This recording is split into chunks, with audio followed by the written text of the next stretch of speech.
Beginning Hot Dad Out podcast in 5, 4, 3, 2, 1.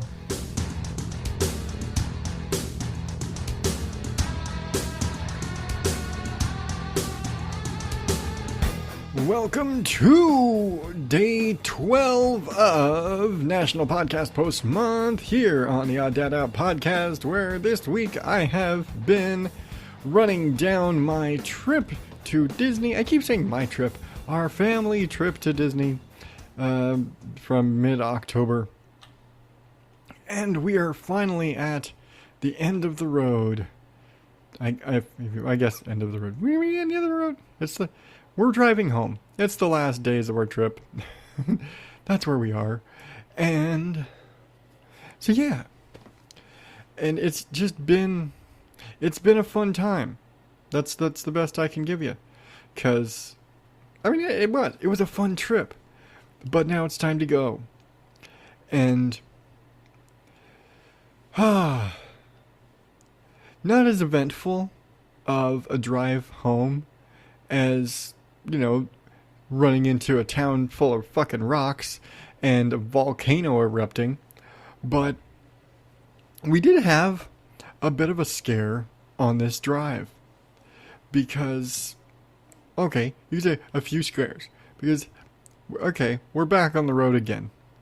And remember how when I was talking about the street signs and exits and things like that in California suck? And the way the signs are labeled on the highway, they don't give you exit numbers and road names at the same time, and things like that I'm very much used to, both living in Arizona and Texas, where an exit will tell you, it'll tell you when the exit's coming up, and then it'll tell you the exit number and what that street is at that exit coming up. I did not see any of this. I would see exit numbers, maybe, and I would see street names. I could not associate the two together, and so I was having difficulty with trying to navigate bullshit.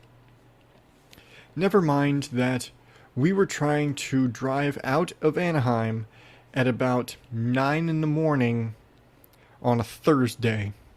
So we are basically in the later part of morning rush hour traffic.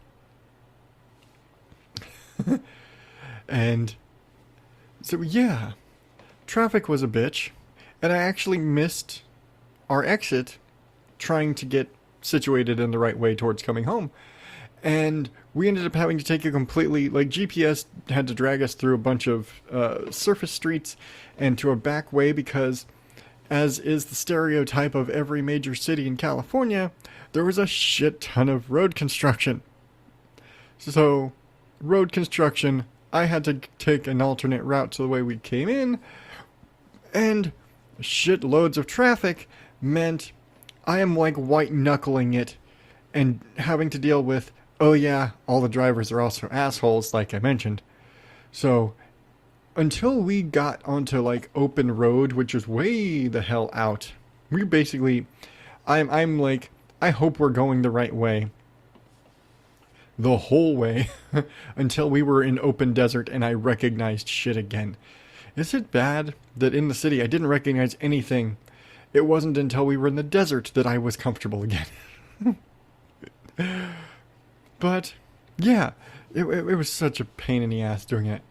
And just the whole time we were in the city, the traffic was bleh. I hated it. I hate LA traffic. I'm not a big fan of traffic in general, but Phoenix traffic I'm more comfortable with. Maybe it's just because I'm used to it. And I can be driving in downtown Phoenix in gridlock and I'm more comfortable. As much as I hate it, I'm more comfortable than I was driving the freeways in California for a couple of days. But some fun things happened while we were driving. One of which was, while my brother was, not necessarily my story, my brother, while they were driving to the airport, because they were actually flying out of LAX. And so they were driving back to the airport. They get cut off by a guy. Turns out he was being chased by police. turns out he was headed towards the airport. And I don't know if you saw this high-speed chase in LA a few weeks ago, or whenever you're listening to this. But this guy drives and he, is doing the, running from the cops thing at the airport in LA, and ends up, like they do, dumping the car and going, and he's like standing on a bridge or something like that. And, like they do. You run from the cops, then you get out of the car, then you go and climb on a bridge or some shit and threaten to jump. It's kind of standard operating procedure, I think. Well, meantime, my brother's trying to get situated, returning their car. And of course, because this chase has been going around at the airport, they lock down the airport. And as they are going up to the rental car return, they're like, oh, it's a good thing you got here right now. We just got the call. We had to shut down the booth. We weren't going to be able to take your car in, but you're good. So we're, probably an hour and a half, maybe 2 hours on the road when we're getting this news. And then my wife and one of the boys are actually watching the live stream of this whole incident on their phones while we're driving. So then we get to, again, the guy is on a bridge. They've got the crash pads and all the stuff. And so that, if in the event he falls or jumps or whatever happens, they've got, a pad down there to catch him. That sort of shit. Like they do. But we were listening to the news broadcast, and they made the most California comment I could possibly ever hear, ever. And they were talking about how inconsiderate this man was, about how his run, him fleeing the police and his, standing on the bridge, possibly about to jump, potentially committing suicide, whatever, how that was inconveniencing travelers today. Like, really? Really? High-speed chase through LAX, guys about to jump off a fucking bridge, and you were inconvenienced. Oh no. How terrible your life must be. Your plane is delayed because there was a guy, they had to close the airport. How terrible for your travel plans were slightly disrupted by a guy with obvious mental issues and psychological issues that needs help. Somebody who is right now at this very moment potentially going to kill himself, or at least attempt to do so. And I'm sorry, did that inconvenience your travel plans, you fuckwit? Ah, geez. Fucking California. It was just like, wow, they really just said that. Like, oh, I'm sorry, how we're inconveniencing travel. Really? Ah, fuckwits. Fucking California. Ah. Glad to not be there. Hate to say it. No, I don't hate to say it. I'm from Arizona. Fuck California. I'm gonna get a fucking letter from Gavin Newsom or some bullshit like that, I swear. Anyway, moving along. Everybody got, eventually, things settled down. We had to stop watching, or they had to stop watching the streams because they're not exactly the most appropriate thing for my barely teenage son to be watching, especially if this guy actually jumps. Which I say knowing that fully knowing that I watched the O.J. Simpson chase from beginning to end when I was a kid. So, it's just saying, it's a different age of parenting. Alright, we're back on the road. Car chase over. We're back on the road. We're observing stuff we didn't observe. Like a massive, what was the fucking brand? I think it wasn't Adidas. It was like Vans, or I'm blanking now. But there were like massive factories. Like shoe factories with like full, it was like, God, it must have been like a 1/4 mile long shoe factory. It was, I wish I could remember what it is right now. But holy shit. I like it was just the craziest thing. All these massive like manufacturing, because it was like shoe factories and things like this that we kept seeing, and they all had a a company store basically attached to their building. And it was like kind of the cool thing. I was like, oh damn, that is cool. And like I bet you can get like the really cool shoes, and they've got like everything there because that's where they make it. It was like kind of cool.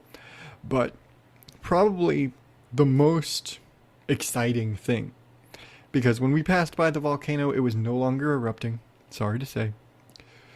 But probably the most exciting thing the whole time. Okay, besides the car chase thing. Didn't know much happened to us. Happened so much more to my brother. But besides the car chase thing, the most exciting thing happened when we were just is the process of getting home. Just driving home. Because I'm somebody who I watch, especially when we're on long trips, I've got the little thing that tells me what my gas mileage is in the car. So I watch that, and it's like, oh, I'm getting this much mileage. We're doing, it's like, yeah, we're up to 22 miles per gallon or whatever. And like, oh, we're up to here, and I'm like excited that our mileage is doing so well, and yeah, and all this, and like looking, and it's got, oh, you're averaging 21.5 miles to the gallon, and okay, awesome. It's like, you have this many miles left until you're empty. I'm like, all right, awesome. And I'm doing the math. I'm like, okay, it's this much, this far. Okay, all right, we're gonna make it home on this tank. Sounds great. All right, keep going. We're driving. A few hours later, I look down, and when I had initially done the calculations and everything was looking at the mileage and the distance to empty and all that stuff, and I was like, awesome, we're gonna make it home, and we should still have about 30-40 miles on the tank. We're good. We're getting good mileage. Things are going good.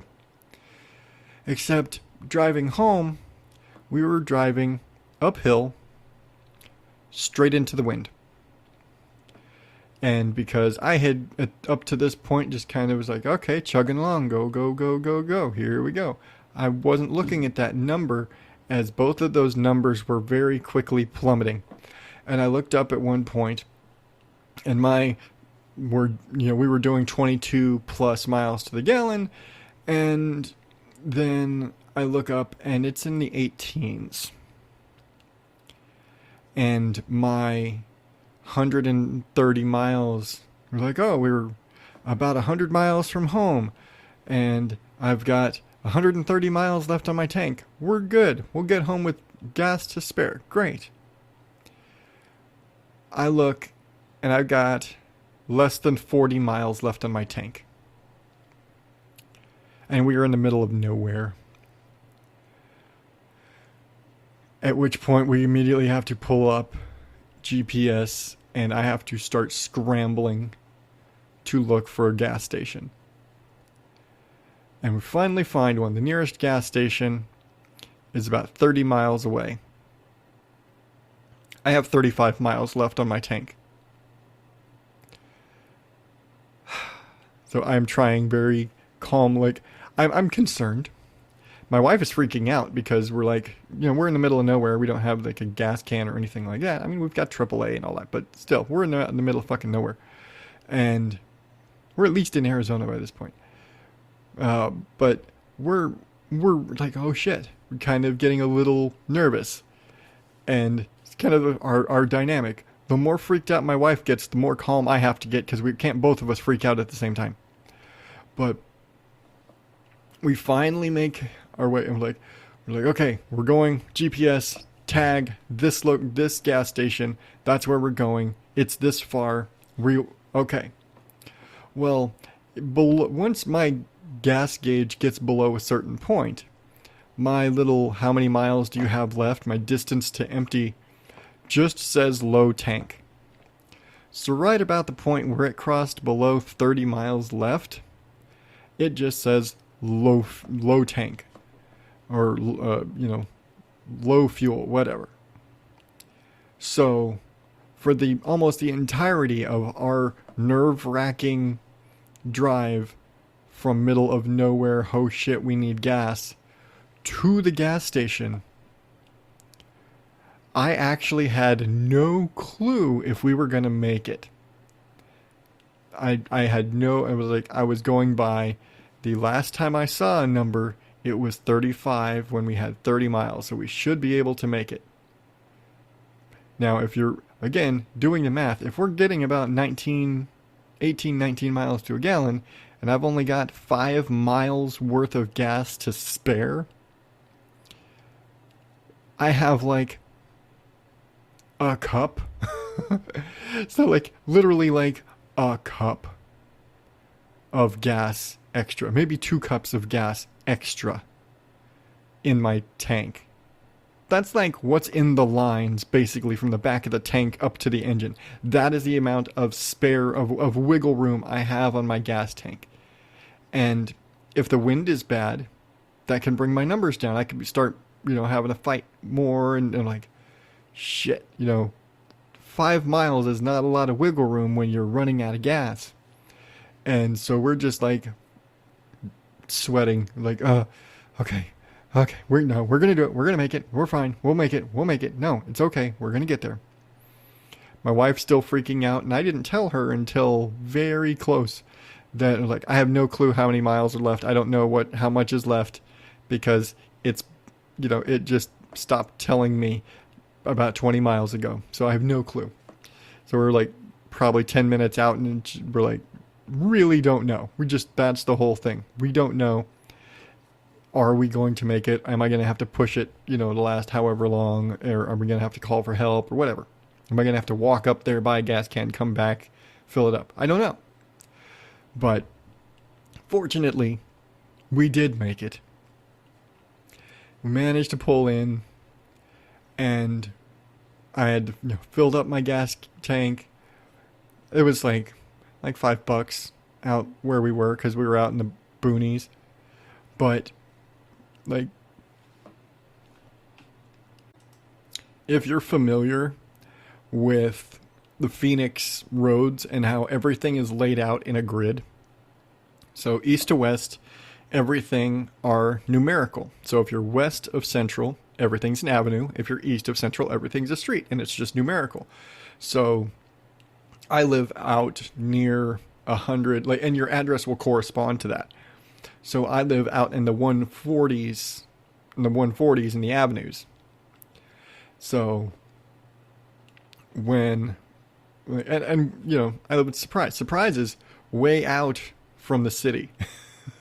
We are way out. Again, I'm 140 blocks from Central Phoenix. Well, this gas station was at 411th Avenue. Because even that far out, they keep that naming convention for the roads. In East Valley, you get so far, and they're like Mesa, and some of them are like, no, we don't want to keep doing that. We're going to change it up ourselves. Like, you guys suck. It screws up trying to figure out where your shit is. But in the West Side, we don't care. We carry it all out into the 400s. So I ended up looking up the street sign when we got gas was 411th Avenue and Indian School Road. And I'm like, holy shit, really? Like, so from there on, as we're driving in, after we fill up and we're driving back in, I'm looking at what the exits are. We're like, oh, we're at 250th Avenue. Like, we've already gone 100 blocks. We're great. Like, we're making great time. Just like, really? 411th Avenue in Indian School. And there was like a cluster of gas stations right there. Like, they know you've just crossed the desert and are probably about to run out of gas, or they know they're the last gas for like 50 miles. But there's a cluster of gas stations right there in that spot. But yeah, once I filled up, we're like, okay, calm down, relax, we're good.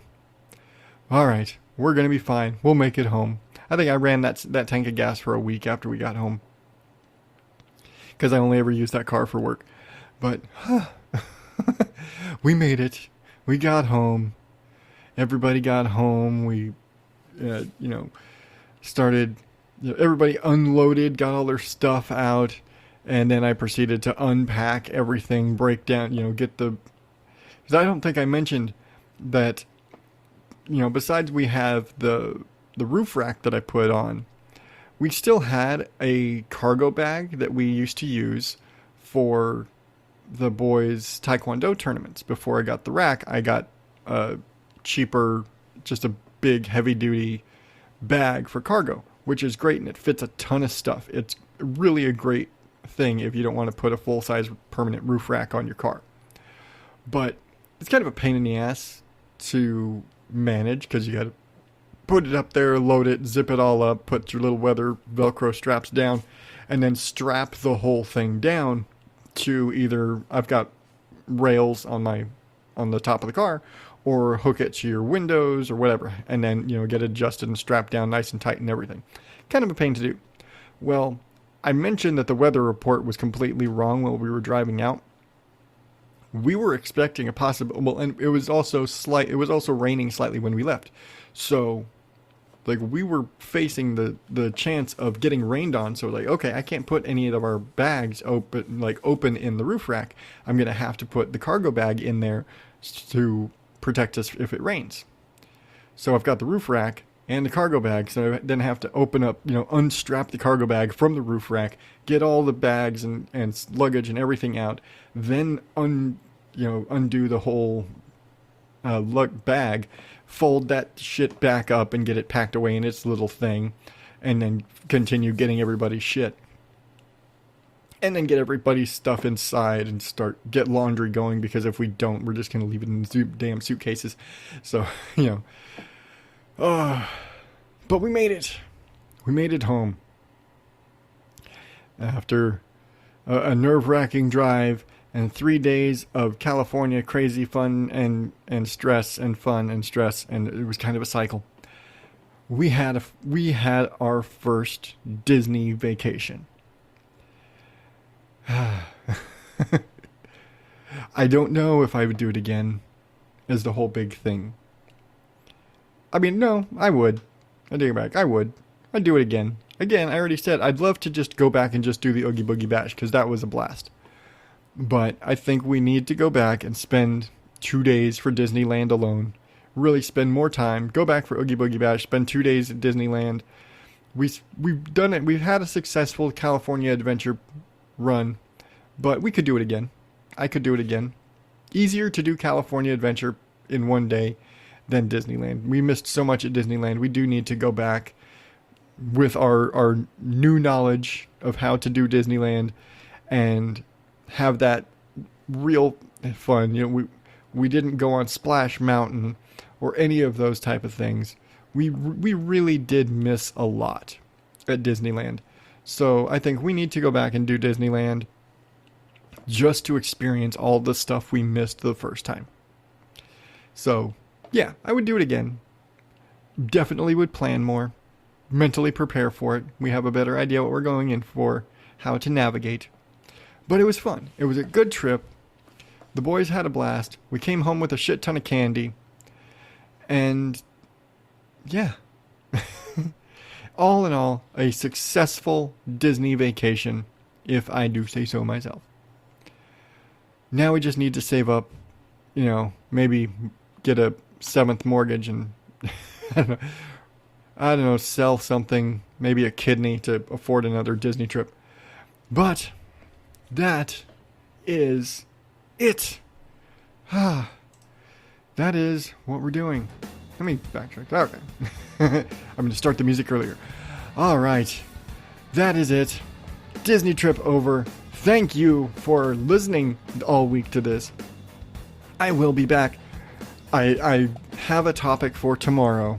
Something that, if I wasn't covering the Disney thing, I would have been talking about today or yesterday. But if you know me, you know what's coming. If you don't know me and you're just listening to this, you'll learn something about me. Anyway, tomorrow, bit of a sad day. Now you maybe know. Anyway, I'm getting out of here. Thank you, and good night.